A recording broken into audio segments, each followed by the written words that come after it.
Hi friends, welcome back to the channel. We are back here with yet another exciting problem from the topic of thin walled pressure vessels. So, it's a common practice in order to increase the strength of a particular pressure vessel. We usually provide some kind of a filament winding around the pressure vessel. It is widely used in launch vehicles to carry pressurized gases.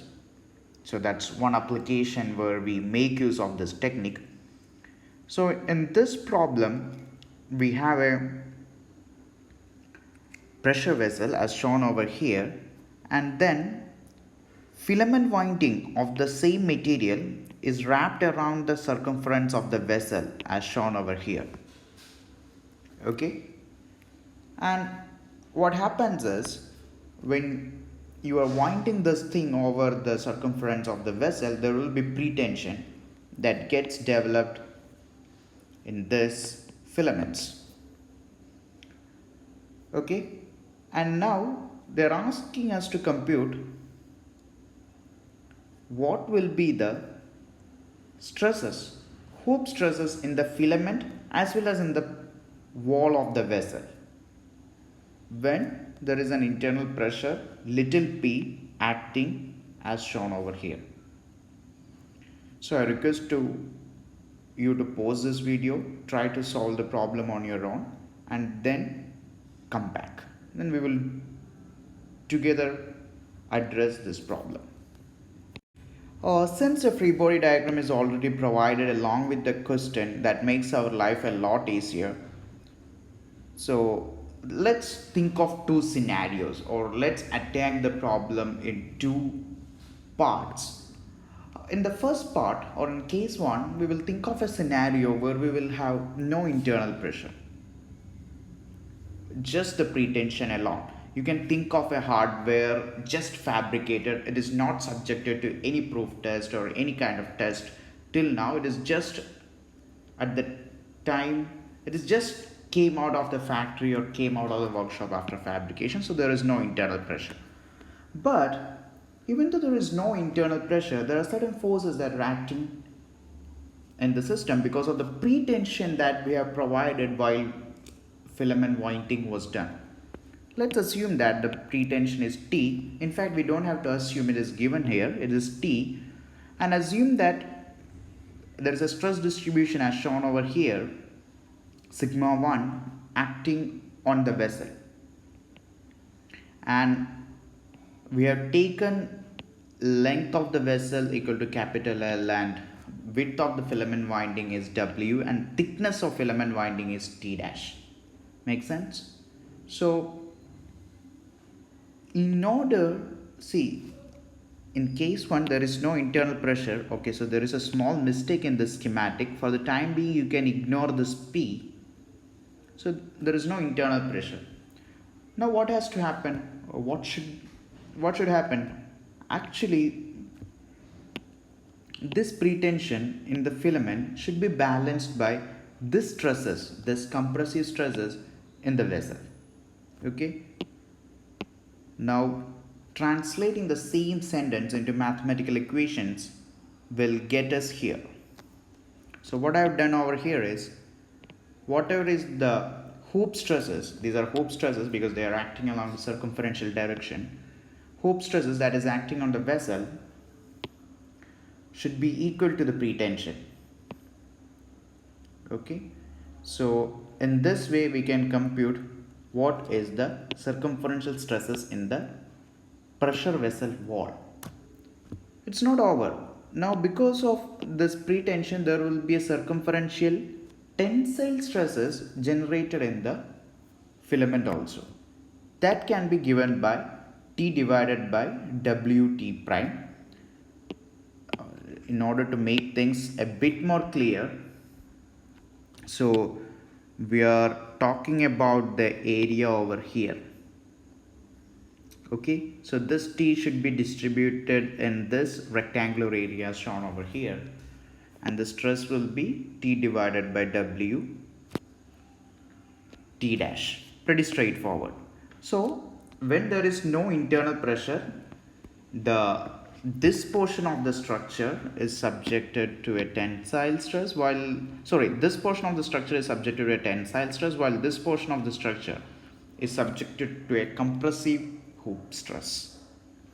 Now let's move ahead and solve or look at things when there is an internal pressure acting on the pressure vessel, how things would change. Let's look into that. Just before we go ahead and work out the numbers, I need to iron out certain things in the first phase itself. The first thing, there are two things I want to drive home. The first one is you don't have your filament winding all across the length of this vessel, or I would say width of it. It is only there for a length of or width of W, little w. But your pressure vessel or the region under your consideration is of length capital L. Now, you can modify this thickness T prime, and this thickness is T, and T prime is the thickness of the filament winding. Now you can modify this T in such a way that you are accounting for the presence of filament also. So this new T new value, which will be accounting for the thickness of the filament winding, will be a value in between T plus T prime. It will be less than T plus T prime, but it will be greater than the little t, the original thickness of the pressure vessel alone. So we need to evaluate T new first. So this was the first thing I wanted to drive home.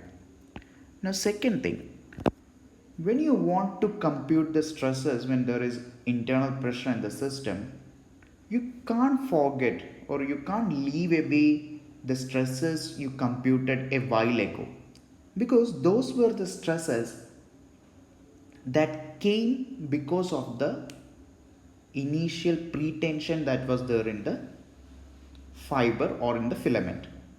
So whenever you are loading the structure, whenever you are pressurizing the structure, there will be two things that will be contributing to the total stress. One is the internal pressure, and the second is one is due to internal pressure and the second component is due to the pretension in the filament. Make sense? So let's address one after the other. So the first thing, you need to compute a T nu. What we will do, we will equate the area. See, now area of the fiber or filament, by fiber I am referring to the filament only. So area of the fiber is Wt prime. Now dummy thickness, I am calling it the dummy thickness. So I am assuming that my fiber or my filament is distributed along a length of L. I'm assuming that it is distributed along the length L. Then the corresponding thickness of the fiber will be Wt prime divided by L. I'm not doing anything great over here. I'm just equating this two areas. Initial area is Wt prime, and in order to have the same area when it is distributed throughout the length of L, the thickness should be reduced by this amount. Okay, so I'm considering a new pressure vessel like this. See, there are where the thickness is modified after incorporating the effects of filament winding. Then this new thickness will be T plus Wt prime divided by L. Make sense? So the first portion of the question is addressed. The second portion is far more simple. As you go step by step, your life gets easier when you really move to when you advance into the later portions of the problem. So the total stress in the fiber, by fiber I am referring to the filament, it is stress due to pretension plus stress due to internal pressure. So because of pretension, the filament was in tension. This was the tensile hoop stress that was initially there. In addition to that, Because of the internal pressure, there is this additional hoop stress that is coming into play. This formula holds true because we are bringing in assumption saying that this is a thin walled pressure vessel where R by T ratio is much greater than 10. Make sense? So we have successfully computed the hoop stresses in the fiber. Now going to the last portion where we are asked to compute what will be the stresses in the pressure vessel wall, hoop stresses in the pressure vessel wall. So this is due to the internal pressure, pretty straightforward. PR divided by T nu in terms of the initially given parameters is this. And why there is a minus sign over here? Because initially, because of the pretension in the filament, the pressure vessel wall was under compression. So that's why there is a minus sign over here. So this simple calculation, this is very basic calculation. This calculation opens up a few things, or it teaches us a few things. When you give pretension in the filament winding, the amount of stress that has to be the amount of hoop stress that will come in the wall is getting reduced by this amount, T divided by LT. By a certain amount it reduces, so it is beneficial for the structure because we can live with less thickness of the pressure vessel wall.